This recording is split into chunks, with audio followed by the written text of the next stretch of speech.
साथियों नमस्कार। मनोहर लाल खट्टर की कारस्तानी देखिए कि किस तरीके से लोगों का बेवकूफ़ बनाने का ये काम कर रहे हैं। बीजेपी की जेजेपी की सरकार हरियाणा में लोगों को लूटने का काम कर रही है और ये बात हम इसलिए कह रहे हैं कि पूरे हरियाणा के अंदर पूरे जितने भी कस्बे और शहर हैं उसमें 2 महीने में रीडिंग लेने का काम करते हैं, जबकि हर महीने में जो मिनिमम स्लैब है या मैक्सिमम स्लैब है उसके दायरे के तहत ही लोगों का बिल आता है। गांव में हर महीने बिजली का बिल आता है, यानी रीडिंग हर महीने ली जाती है, लेकिन शहरों के अंदर लोगों की जेब काटने का काम किया जाता है। और उसका कारण ये है कि लोग शहरों के अंदर एक तरीके से मृत आत्मा की तरह व्यवहार करते हैं, वो किसी भी तरीके का विरोध नहीं करते हैं। वही कारण है कि मनोहर लाल खट्टर सरकार लोगों को लूटने का नहीं, पूरी तरीके से ठगने का काम और उनकी जेब काटने का काम करते हैं। अगर मैं 1 महीने में कहीं बाहर गया हुआ हूं और दूसरे महीने में बिजली की कंजप्शन ज्यादा है तो मेरा पिछले महीने का बिल वो मिनिमम स्लैब के तहत आना चाहिए, लेकिन ऐसा नहीं होता है।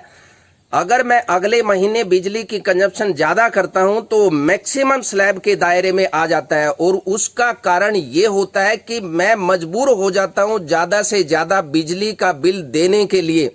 इसलिए हमारी ये मांग है कि सरकार इसे तुरंत, जो हर महीने की व्यवस्था है बिजली के बिल रीडिंग लेने की या बिजली के बिल भेजने की, वो व्यवस्था लागू करे पूरे हरियाणा के अंदर। हमने पहले भी एक मुद्दा उठाया था कि जिस तरीके से पूरे सेक्टर हरियाणा के अंदर जो 3 लाख के लगभग लोग रहते हैं और हमने नवनिर्माण पार्टी ने उसका पुरजोर विरोध किया और इनको टैग भी किया था। परिणाम ये हुआ कि खट्टर सरकार बैकफुट पर आई और इन्होंने जो पानी का बिल जिस तरीके से बढ़ाने का काम किया था उसे रोल बैक किया है।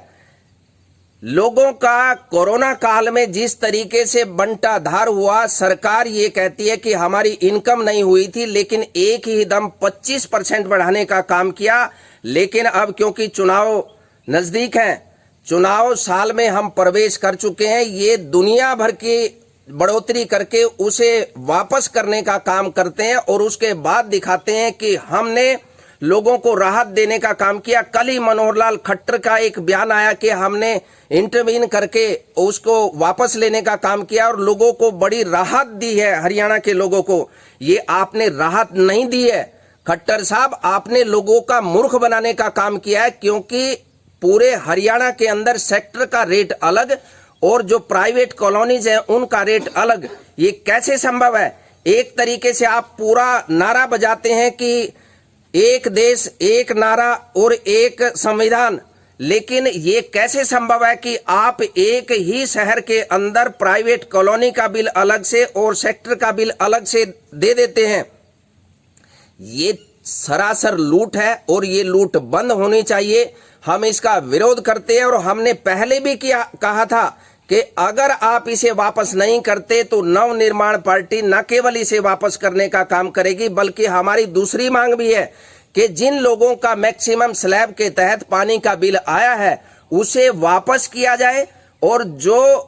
जिस दायरे के अंदर बिल होना चाहिए या तो उनका पैसा वापस मिले या फिर उनका जो पैसा दिया गया जो बिल के तौर पर लोग जमा कर चुके हैं उसे वापस ना करें तो उसे एडजस्ट करने का काम जरूर करें। ये नवनिर्माण पार्टी की मांग है। रही बात बिजली के बिलों के रीडिंग की, वो हर महीने लेने का काम किया जाना चाहिए। अगर आप ये काम नहीं करते हैं, लोगों को मूर्ख बनाने का काम अगर आप जारी रखते हैं तो इसका पुरजोर विरोध किया जाएगा और हम लोगों से अपील करते हैं कि इसका आप घर बैठ करके या सार्वजनिक तौर पर विरोध करें, सरकार पर प्रेशर डालें कि 2 महीने में रीडिंग लेकर मैक्सिमम स्लैब के तहत जो लोगों की जेब काटने का काम आप कर रहे हैं ये तुरंत बंद होना चाहिए।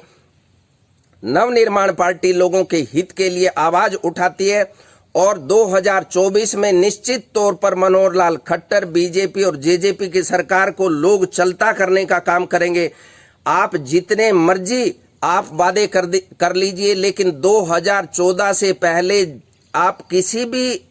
क्षेत्र में आप देख लीजिए, आप रजिस्ट्री को देख लीजिए या जो ड्राइविंग लाइसेंस की जो फीस थी 2014 में, आर्म लाइसेंस की फीस 2014 में, रिन्यूअल की फीस आप देख लीजिए, उसको न केवल 10 गुना 20 गुना बढ़ाने का काम किया, लोगों की जेब काटने का काम किया है। इसका विरोध हम करते हैं और सभी लोगों से अपील करते हैं कि आप जो सरकार लोगों की जेब काटने का काम करे उसका विरोध कीजिए, भले ही आप अपने ड्राइंग रूम में बैठ करके कीजिए, लेकिन विरोध करिए जरूर, ताकि ये सरकार, इस जो सोई हुई सरकार है, जो लुटेरी सरकार है, वो जागने का काम करे, लोगों को राहत देने का काम करें। हम आपके मंगलमय जीवन की कामना करते हैं। नमस्कार, जय हिंद, जय